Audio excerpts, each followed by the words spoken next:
Hello my dear students, कैसे हो आप सब बढ़िया। स्वागत है आपका अपना यूट्यूब चैनल साइंस स्कूल में। मैं राम सुंदर सिंह आपका स्वागत करता हूं।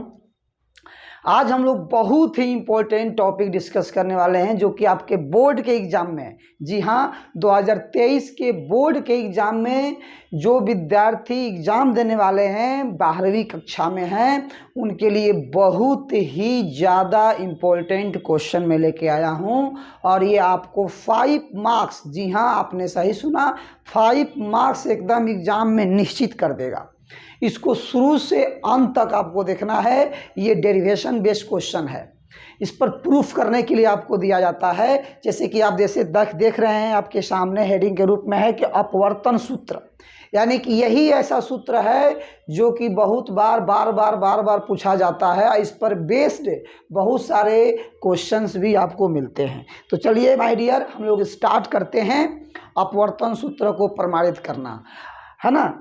एक जरूरी सूचना आपके लिए है कि हम लोग इस तरह से आपको सब्जेक्टिव क्वेश्चन जो दे रहे हैं आप सिलसिलेवार ढंग से उसको देखते रहिएगा। इसके पहले हमने ऑब्जेक्टिव क्वेश्चन का लेक्चर दिया हुआ है, क्वेश्चन बैंक पूरा, यानी क्वेश्चन बैंक का चैप्टर वाइज चैप्टर सीरीज हम चला रहे हैं। उसमें 1 2 3 4 5 6 तक आया है। उसको कृपया जाकर आप देखिए ताकि आपका पूरा ऑब्जेक्टिव क्वेश्चन का कंसेप्ट क्लियर हो सके और बहुत अच्छा आपका मार्क्स आने वाला है। उम्मीद कीजिए, विश्वास कीजिए और हमारे साथ बने रहिए।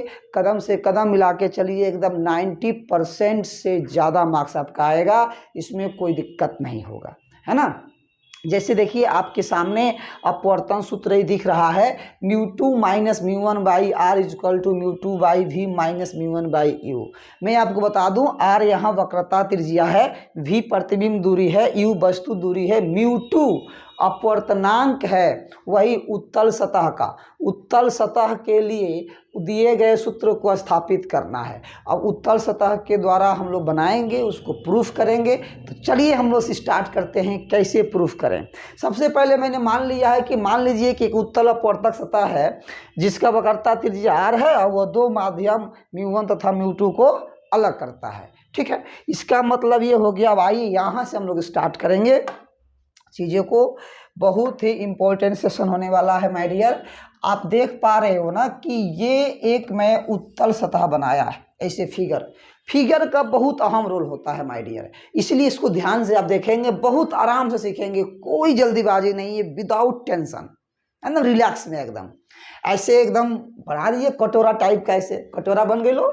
अब इसको आगे एकदम ऐसे सीधा खींच देना है, ऐसे खींच देना है। क्या बात है सर, ये डिजाइन ये पूरा सॉलिड है, ठोस है ना।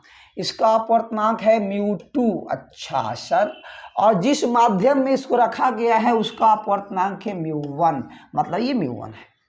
ये अपवर्त उत्तल सतह का जो मध्य बिंदु है ना, ये इसको हम लोग P बोलते हैं। बहुत बढ़िया सर। ये जो कर्व आप देख रहे हैं ना, वक्र देख रहे हैं, इसका कहीं ना कहीं केंद्र होगा। इसके केंद्र को हम कहीं ना कहीं एज्यूम कर ही लेते हैं। यस सर, यहाँ मैं मान लेता हूँ, ठीक ना, यहाँ मैं मान लेता हूँ ये केंद्र है। और इस केंद्र को मैं ज्वाइन कर दिया एक लाइन से, मतलब P पोल से मिलाते हुए मैंने इसको जोड़ दूंगा इस तरह से, बहुत खूबसूरत सा लाइन से, ऐसे। वेरी गुड सर, बहुत बढ़िया, जबरदस्त। हाँ, इसको बोलेंगे हम लोग प्रधान अक्ष। आपको पहले से पता है, इसमें कोई बड़ी बात नहीं है, पहले से आपको पता है, आप जानते हो, बहुत अच्छा विद्यार्थी हो आप सब। ये C हो गया, ठीक है। वक्रता केंद्र, बीच में होता है फोकस। बीच में क्या होता है बाबू? फोकस। यस, बात को समझना है, लिखना कैसे है सब आपके दिमाग में आ जाएगा। PFC हो गया, PFC, P से पोल, पोल मतलब ध्रुव, C से वक्रता केंद्र, F से फोकस, ठीक है। हमने एक वस्तु को रखा, यहाँ, यह है ऑब्जेक्ट O बिंदु। मैंने एक वस्तु को रखा, यहाँ से इसकी दूरी जो है उसको मैंने मान लिया U। अब वस्तु दूरी हमेशा माइनस में होता है, आप पहले से जानते हो। हाँ सर, बात तो सही है, वस्तु दूरी हमेशा माइनस में होता है, इसमें कोई दिक्कत नहीं है। यहाँ से मैंने किरण लिया। अच्छा सर, यहाँ से मैंने किरण लिया, यहाँ पर जाकर टकराया। देखो अब ध्यान से, यहाँ पर टकरा रहा है, ओके। तो इस किरण को जो है बेसिकली सीधे पार कर जाना चाहिए था, पर ये किरण पार नहीं करेगी क्योंकि माध्यम बदल रहा है। जिस बिंदु पर जाके ये टच कर रही है उसका नाम है आपतन बिंदु, इसका नाम दे दिए एम। अब इस बिंदु पर हमने अभिलंब खींचा, इस बिंदु पर हमने क्या खींचा माय डियर, अभिलंब। अभिलंब खींचने के लिए इसको सी से जोड़ना पड़ेगा। एकदम सही सोच रहे हो, मैंने इसको सी से जोड़ दिया। अब यहाँ जो कोण बना इस कोण का नाम है, आपको बता दूं, आपतन कोण। इसको नाम है बाबू आपतन कोण आई। यस सर, बहुत बढ़िया।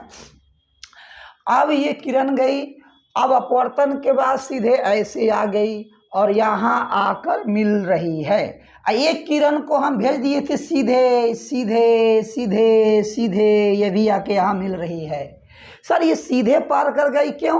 क्योंकि सेंटर ऑफ कर्वेचर से पास कर रही थी ना, गुजर रही थी ना। अच्छा, ये भी बात है, डिपेंड करता है कि किरणी कहाँ से जा रही है। अच्छा सर, बहुत बढ़िया, बहुत बढ़िया सर। इसको हमने मान लिया सर अल्फा, सर इसको मान लिया सर बीटा, इसको मान लिया सर थीटा। कोई दिक्कत नहीं, हमको कोई दिक्कत नहीं है। आपको समझ में आ रहा है? आ रहा है समझ में? ठीक है, चलिए सर। ये तो अभिलंब हो गया और ये अपवर्तित किरण हो गया, तो इसके बीच के बने कोण को हम लोग क्या बोलते हैं? आर। अच्छा, अपवर्तन कोण हो गया आर, बहुत बढ़िया सर। ये फिगर कंप्लीट हो चुका है, बिल्कुल एकदम सही सोच रहे हो, फिगर कंप्लीट हो चुका है, एकदम ज़बरदस्त हो चुका है। मैं बता दूं आपको कि पी से सी के बीच की दूरी को हम लोग आर बोलते हैं, जो कि प्लस में लेंगे। पी से ये प्रतिबिंब दूरी है आई, ध्रुव से आई यानी प्रतिबिंब दूरी के बीच की दूरी को हम लोग प्रतिबिंब दूरी बोलते हैं, जो कि प्लस में लेंगे भी। यस सर, ये भी बात सही है। साइन कन्वेंशन के अनुसार आपतित किरण की दिशा में मापी गई दूरियां धनात्मक और उसके विपरीत दिशा में मापी गई दूरियां ऋणात्मक होती है, जानते हो ना? हाँ सर, बहुत बढ़िया। अब एक बात मैं आपको यहाँ बताना चाहता हूँ। क्या सर? तो देखो, आपको यहाँ एक त्रिभुज बन रहा है। क्या सर? देखो, एक त्रिभुज का नाम हम देते हैं कम। कम कम कहाँ है सर? अरे COM। अच्छा, ऐसे चाहे MOC या OMC जैसे नाम रखो। तो क्या पसंद है आपको? बोलो, क्या पसंद है? कम कि COM कि OCM? OCM। अच्छा, OCM। देखिए, यहाँ मैं एक बात बता रहा हूँ आपको, बहुत इम्पोर्टेंट बात। यहाँ अल्फा, बीटा, थीटा, आई तथा आर बहुत छोटा कोण है। सबसे पहली बात मैं ये बताना चाहता हूँ, बहुत छोटा कोण है। इसीलिए तो कहते हैं क्या सर कि साइन आई को आई लिख दो, साइन आर को आर लिख दो और टैन अल्फा को अल्फा लिख दो, टैन बीटा को बीटा लिख दो, टैन गामा को गामा तो नहीं है गुरुजी, अरे थीटा है ना बेटा? हाँ, तो टैन थीटा को थीटा लिख दो। सर सब अपने मन से कर रहे हो, ऐसा थोड़ी होता है। नहीं, जब बहुत छोटा होता है ना तो ऐसा ही होता है। कैसे, थोड़ा समझाइए तो। देखिए, बताते हैं। मैं आपसे बोलूँगा कि बताइए, साइन 0 डिग्री का मान क्या होता है? 0। देखिए, यहाँ 0 तो यहाँ भी 0 है कि नहीं? अच्छा, ये लॉजिक वो लगा दिए। हाँ, चलिए सर, मान लेते हैं, कोई दिक्कत नहीं। फिजिक्स तो बड़ा खतरनाक मैथ लेके आता है गुरुजी। तो क्या कीजिएगा, संभलना पड़ेगा।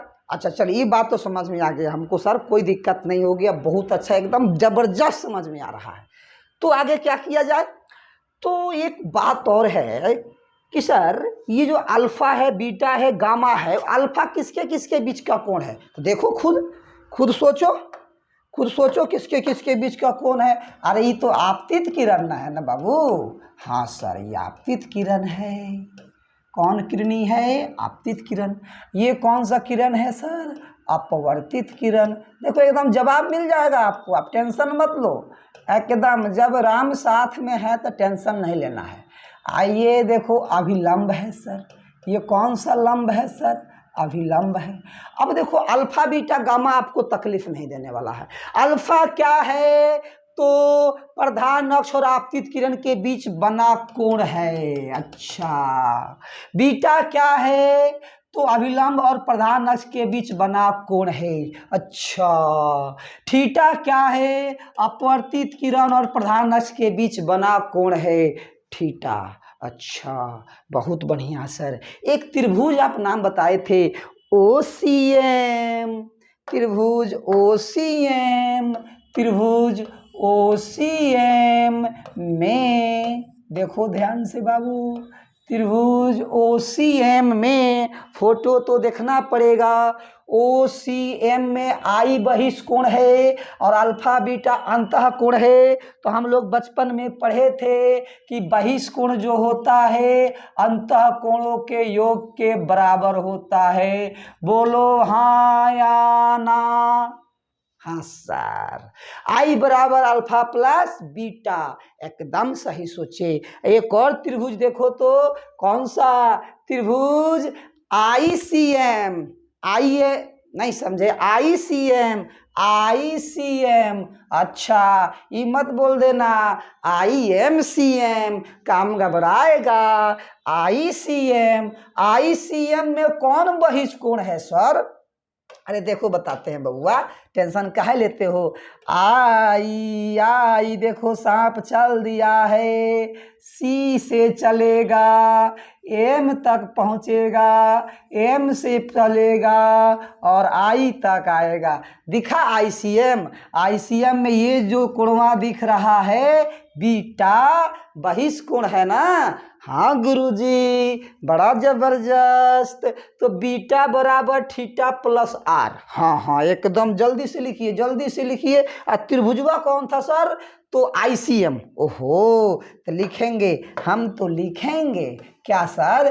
त्रिभुज ICM में, त्रिभुज ICM में तो बीटा बराबर कोण बीटा बराबर कोण थीटा प्लस कोण आर। तो कोण आर बराबर कोण बीटा माइनस थीटा। क्या बात है, बहुत बढ़िया, जबरदस्त। अरे कमाल कर दिए सर, मजा आ गया। 2 गो समीकरण मिला ना। अब आइए, अब बताते हैं आपको। अब लगाइए स्नेल के नियमानुसार, स्नेल के नियम से। अब क्या पढ़े थे बताइए तो बाबू, पहले स्नेल के नियम से आप सब क्या पढ़े थे? कुछ समझ में आ रहा है? एकदम बहुत आसान भाषा में। तो सर हम पढ़े थे कि μ2 बाई μ1 बराबर sine I by sine R। अच्छा, ये पढ़े थे। हाँ, तो तिरछा तिरछे गुणा कर दीजिए तो जल्दी से आ जाइए। μ2 साइन R, μ1 साइन I, ओहो I, ओहो आई, ओहो आई। हाँ चलिए, μ2 साइन R बराबर μ1 साइन I। अरे बात समझ में आई? हाँ सर, बिल्कुल समझ में आई। एक बात बताओ गुरुजी, आप तो बोले थे कि I और R बराबर है। हाँ, बराबर कहाँ बोले थे? छोटा है। हाँ हाँ, वही छोटा है, बहुत छोटा है। तो हम साइन R को R लिख सकते हैं ना, μ2 इंटू R। इसको μ1 इंटू I लिख सकते हैं। तो आप बताइए गुरुजी, ध्यान से देखिएगा। μ2 R के बदले में क्या लिख सकते हैं? इसको लिख दें बीटा माइनस थीटा। लिख दो बालक, लिख दो। अब μ1 को क्या लिख दे गुरुजी? μ1 को तो μ1 लिखोगे, और क्या लिखोगे? अरे I को तो अल्फा प्लस बीटा। अच्छा, लिख दो। अब क्या करें गुरुजी?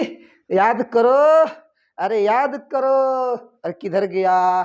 जा। हाँ, अल्फा को tan अल्फा, बीटा को tan बीटा, थीटा को tan थीटा लिख सकते हैं ना? हाँ लिख सकते हैं। तो आ जाइए सर, आराम से लिखिए, कोई टेंशन वाली बात नहीं है। थोड़ा सा देख ले, म्यू2 बेटा थीटा, म्यू1 अल्फा बेटा। अच्छा आ जाओ, म्यू2 बेटा थीटा, म्यू2 बेटा थीटा, म्यू2 angle beta minus angle theta बराबर म्यू1। यानी क्या था बबुआ? थोड़ा सा रुक जाओ। अरे किधर गया? आ गया। म्यू1 अल्फा बीटा आ गया। अब बताओ क्या लिखूं? बहुत आसानी से, म्यू2 बीटा को क्या लिखूंगा? tan beta. हाँ अब सही है, माइनस tan थीटा। बहुत बढ़िया, अब सही है। म्यू1 को क्या लिखूंगा? tan अल्फा, अल्फा को tan अल्फा, इसको प्लस tan बीटा। बहुत बढ़िया, कोई दिक्कत नहीं है। अब गुना करो। ठीक है, गुना कर देता हूँ। म्यू2 tan बीटा माइनस म्यू2 tan थीटा बराबर, इसको बताओ, म्यू1 tan अल्फा, म्यू1 tan बीटा। अब बीटा को एक तरफ, बाकी को एक तरफ। ठीक है सर, म्यू2 tan बीटा माइनस म्यू1 tan बीटा। अरे प्लस आएगा माइनस में हो जाएगा इधर? हाँ सर, इधर बताइए, म्यू1 tan अल्फा, ये माइनस इधर आएगा, क्या हो जाएगा? प्लस म्यू2 tan थीटा। अब देखो, अल्फा बीटा थीटा, थोड़ा सा और सोचना था माय डियर, थोड़ा सा सोच लिए होते तो आज ये दिन नहीं देखना पड़ता। अब बताइए, tan थीटा का फॉर्मूला क्या होता है? अरे परपेंडिकुलर बाई बेस होता है कि नहीं? लंब बटा आधार। हाँ, तो ये कोणवा यहाँ 90 डिग्री तो बनबे करता है, मान लीजिए। अरे बनता है कि नहीं बनता है? हाँ सर बनता है। तो अल्फा के सामने का लंब MP हो जाएगा, बेस हो जाएगा PO, तो लिखेंगे MP बाई PO। अच्छा, इसका बीटा के सामने भी यही हो जाएगा, MP बाई PC, और फिर इसका भी हो जाएगा MP बाई PI। तो लिखो तो, MP साहब MP रहेंगे, अब PO को माइनस U, इनको क्या लिखेंगे? MP बाई, MP को MP लिखेंगे, PC को R लिख देंगे, इसको MP को MP लिखेंगे, अब PI को भी लिख देंगे। अरे बोलो। हाँ सर, एकदम गर्दा उड़ा के समझे हैं, कोई दिक्कत नहीं है, एकदम तगड़ा कॉन्सेप्ट है। चलिए बढ़ते रहिए। तो यहाँ लिखना पड़ेगा क्या सर? तो tan अल्फा का मान, tan बीटा का मान साइड में, tan गामा का मान। बड़ा बढ़िया है सर, बहुत आसान है। गामा तो नहीं दिए थे सर, थीटा दिए थे। हाँ थीटा लिखो। तो अल्फा बराबर क्या हो जाएगा? MP by minus U, beta MP by R, MP by V। Very good, put करते हैं यहाँ, पुट करके शूट करो, टेंशन मत करो। सर म्यू2 माइनस म्यू1 इंटू tan बीटा कॉमन ले लिया। अच्छा, ठीक है, हमको लगा कि सर पुट कीजिएगा। अरे पुट करेंगे, putting the value getting the result आइए करेगा, टेंशन का है क्या लेने का। इसके बाद वही काम हुआ करने हैं, म्यू2 माइनस म्यू1, MP साहब आ जाएंगे MP by minus E beta है ना, MP बाई प्लस R। अब यहाँ बताइए सर, म्यू1 तो म्यू1 होगा, tan अल्फा का मान MP by minus U, MP by minus U into में है। हाँ सर, प्लस म्यू2 का म्यू2 लिखेंगे, tan थीटा का मान MP बाई भी। हाँ सर ठीक है। अब क्या विचार है आप लोगों का? सर MP को बाहर कीजिए, MP को बाहर कीजिए। अच्छा, MP को बाहर कीजिए तो यहाँ लिखेंगे म्यू2 माइनस म्यू1 बाई R इंटू MP। यहाँ MP माइनस म्यू1 बाई U क्या हो गया? काहे टेंशन में हैं, एकदम आ जाइए। μ2 भाई μ1 by U plus μ2 by V. MP साहब कट जाएंगे, कट गए MP। बोलो रिजल्ट क्या आया? बहुत खूबसूरत सर। क्या? तो μ2 माइनस μ1 बाई आर बराबर minus μ1 by U plus μ2 by V. सजा के लिख दूं? हाँ सर। μ2 माइनस μ1 बाई आर बराबर μ2 by V minus μ1 by U. Very good, this is proof हो गया है ना। इसी का नाम है अपवर्तन सूत्र। अच्छा, ऐसे ही आराम से आपको सूत्र को प्रूफ करना है। सूत्र नहीं जाना है, समझे कि नहीं समझे माय डियर? आई बात समझ में? आई बात समझ में? कोई शिकवा, कोई शिकायत, कोई गला, कोई गिलवा, कुछ भी नहीं। चलिए बहुत बढ़िया। उम्मीद करते हैं कि आप शुरू से अंत तक बने रहे होंगे, इसको समझे होंगे और इसको आप अपने कॉपी पर अवश्य लिखेंगे और उसको बार बार रिवाइज करेंगे, है ना, ताकि हर कंसेप्ट को आप समझ सकें। फिर हम लोग मिलते हैं नेक्स्ट लेक्चर में अगला प्रूफिंग के साथ। माय डियर, मैं फिर ज़बरदस्त टॉपिक लेके आने वाला हूँ, इसलिए ये सारे लेक्चर अपने दोस्तों के पास शेयर कीजिए और पढ़ते रहिए मन से। बहुत अच्छा होगा, बहुत अच्छा होगा, बहुत अच्छा होगा। ओके, धन्यवाद।